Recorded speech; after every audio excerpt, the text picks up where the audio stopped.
This is Inside Indiana Business Radio for the afternoon of Tuesday, June 18th, 2024. I'm Alex Brown.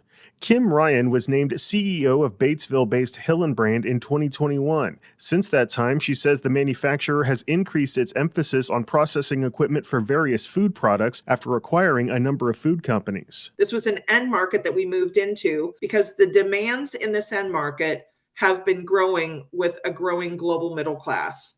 As people continue to focus on sustainable food sources, or they continue to focus on manufacturing food out of materials that require a higher degree of processing. These are things that are important to a new generation of consumers coming into the market. The company's portfolio also focuses on durable plastics and advanced materials processing.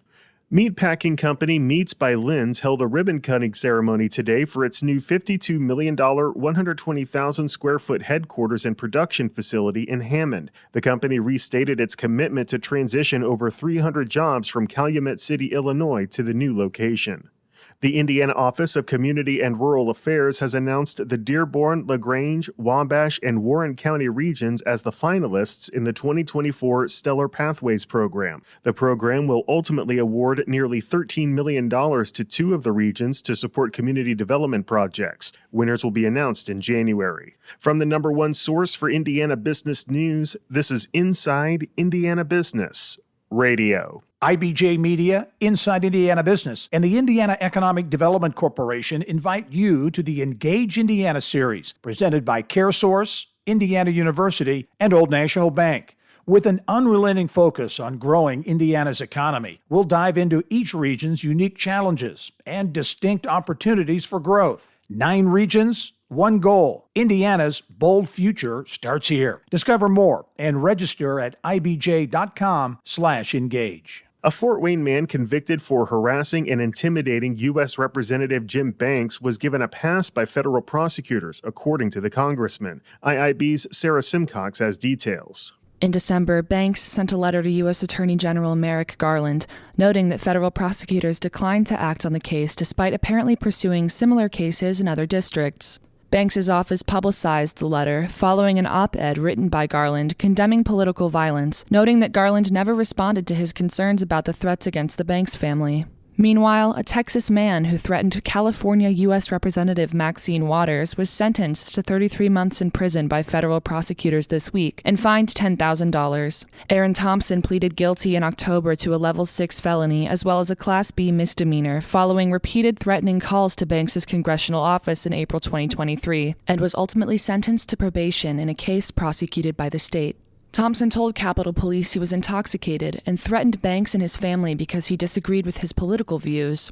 In his messages, Thompson said he owned a gun, as allowed by the Constitution, and told Banks to choose between himself or his daughters, according to filings from last year. Banks concluded the letter by asking why federal prosecutors declined to pursue charges against Thompson and whether Garland had specifically communicated with the office about cases related to threats and political violence. Additionally, he requested a full list of individuals prosecuted by the office for threatening federal officials. Sarah Simcox, Inside Indiana Business, Radio. Eli Lilly and Company and subsidiary Point Biopharma are accused of infringing on the patent held by the Purdue Research Foundation to treat cancer. The foundation, along with co-plaintiffs Endocyte in Lafayette and Novartis in Switzerland, allege that a drug developed by Point Biopharma infringes on a patent issued in 2020 and assigned to Purdue. According to the complaint, Point's experimental drug for prostate cancer falls within the scope of at least 3 claims of the Purdue patent. A Lilly spokesperson told the IBJ that the complaint lacks merit, and the company looks forward to defending against the allegations.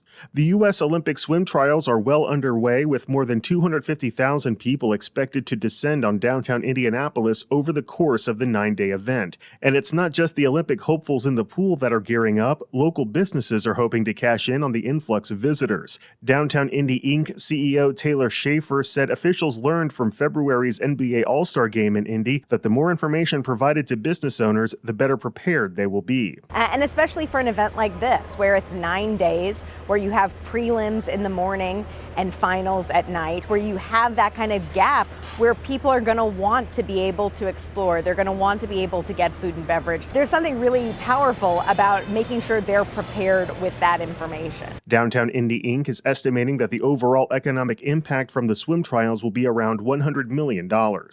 The voice of the IU Hoosiers, Dawn Fisher, is this week's guest on the Business and Beyond podcast with Gary Dick, presented by PNC, a weekly conversation with high-profile Hoosiers in business, sports, and entertainment, and beyond. Available now from your favorite podcast provider. I'm Alex Brown for Inside Indiana Business Radio on Demand.